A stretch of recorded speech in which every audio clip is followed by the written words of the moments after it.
একটা হচ্ছে যে হাওরে মাছ, প্রাকৃতিক মাছ আর চাষের জন্য মাছ ছেড়ে দেওয়া লিজের ব্যাপারে। তো এইগুলো নিয়ে আলোচনা করেছি এবং হাওরের একটা মাস্টার প্ল্যান আছে, কিন্তু ওই মাস্টার প্ল্যানের সাথে বাস্তবতার কতটুকুন সম্পর্ক, মাস্টার প্ল্যানে জনমত কতটুকুন প্রতিফলিত হয়েছে ওইটা আমরা বুঝবো। আমরা একটা মাস্টার প্ল্যান যেটা আছে ওটাকে রিভিশন করে দিয়ে হাওরকে যেন বাঁচানো যায়, হাওরকে যেন পরিবেশ বান্ধবভাবে ব্যবস্থাপনা করা যায় সেটা নিশ্চিত করার চেষ্টা করব। আচ্ছা ম্যাডাম, প্রতি বছরই দেখেছি আমরা যে 15 ডিসেম্বর কাজ শেষ হয়, কোনো বছরই নির্ধারিত সময় কাজ শেষ হয় না, যার কারণে কৃষকরা আসলে খুবই দুশ্চিন্তায়। এই বছর কি আসলে নির্ধারিত সময় কাজ? এইটা একটা কারিগরি সমস্যাও আছে। আপনার 15ই অক্টোবরের মধ্যে সার্ভে করে ফেলার কথা। সার্ভে কি করা সম্ভব? পানি কি নেমেছে? নামেনি তো। পানি না নামলে সার্ভে কেমন করে করবে? সার্ভে না করলে তো জানতে পারবে না যে কোথায় কোথায় ভাঙন। আমাদের যে পিআইসি সেগুলোরও গঠন শুরু হয়ে গেছে, সার্ভেরও কাজ শুরু হয়ে গেছে, কিন্তু পুরো পানি না নামা পর্যন্ত তো সার্ভে শেষ হবে না। সার্ভে শেষ না হওয়া পর্যন্ত কাজ দেওয়া যাবে না। এখন বইয়ে যে সময়টা লেখা আছে, প্রকৃতি তো আর সেই সময়টা ফলো করে না। প্রকৃতি কখনো কখনো পানি 15-20 তারিখের মধ্যে নামিয়ে দেয় অক্টোবরের, কখনো কখনো এখন নভেম্বরেও পানি আছে। কাজে ওইটা মাথায় রেখে আমাদের ওই কাজগুলো করতে হয়। আমরা এবার আমাদের দুজনেরই আসার কারণটা হচ্ছে কাজে যাতে কোনো দেরি না হয়।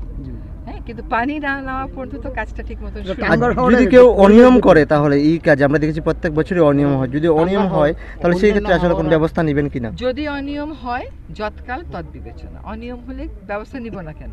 অনিয়ম তো আমাকে একটা প্রমাণ সহ দিলে অবশ্যই আমরা ব্যবস্থা নিব। এবং অনিয়ম যাতে না হয়, বিলম্ব যেন না হয়, মানুষের জন্য কোনো বিপর্যয়ের মুখোমুখি না হয়, সেজন্য যতটুকুন আগাম প্রস্তুতি করা সম্ভব আমরা সেটুকুন আগাম প্রস্তুতি করতে এখানে এসেছি। আপনি কিছুক্ষণ আগে বলছিলেন হাওর আর টাঙ্গার হাওরের মধ্যে একটু পার্থক্য আছে। টাঙ্গার হাওর হচ্ছে দেশের দ্বিতীয় বৃহত্তম রামসার সাইট। তো এই হাওর আসলে এখন যে অবস্থা, গাছ কেটে নিয়ে যাচ্ছে, তারপর হচ্ছে মাছ পাখি আসে না হচ্ছে, তারপর বর্ষাকালে বিশেষ করে টাঙ্গার হাওর যে হৃৎপিণ্ড সেখানে হাউস বোটগুলো অবাধে চলাফেরা করছে। এখন থেকে প্রায় 5 থেকে 600 হাউস বোট, বিলাসবহুল হাউস বোট চলাচল করছে। তো এখানে একটা নীতিমালা আছে, টাঙ্গার হাওরের ভিতরে প্রবেশ করতে পারবে না।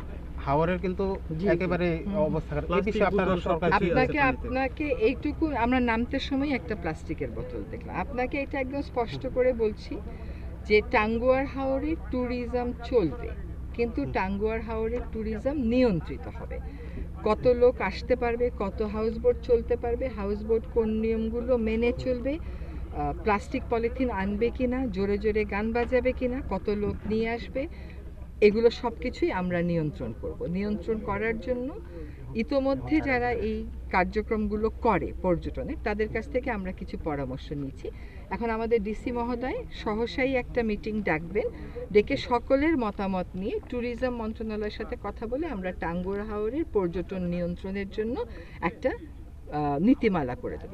নীতিমালাই বলেন বা প্রয়োগযোগ্য বিধিমালাই বলেন, সেটা করা হবে, কিন্তু সকলের সাথে কথা বলে। ম্যাডাম, আমার শেষ প্রশ্ন ম্যাডাম, গত বছর আপনি এসেছিলেন সুনামগঞ্জে, তো অপরিকল্পিত বাঁধ কিন্তু ম্যাডাম আপনি বলেছেন পরিবেশের জন্য ক্ষতিকর। এই বছর কি আসলে সেটা হতে দিবেন কিনা? হাওর কেন্দ্রিক কোনো অপরিকল্পিত বাঁধ হবে না। হাওরে যে বাঁধগুলো আছে সেগুলো তো পরিকল্পিতই। সেখানে যদি মনে করেন যে কোথাও একটা বাঁধের কারণে পানি প্রবাহে বা মৎস্য সম্পদে ক্ষতি হচ্ছে, জানাবেন আমাদেরকে, তখন নিশ্চয়ই মেসেজ পেলোর একটা ব্যাপার আছে। আমরা চেরাপুঞ্জির যে মেসেজটা আমি একটু বলে নিই, চেরাপুঞ্জির যে মেসেজটা আমরা পাই না।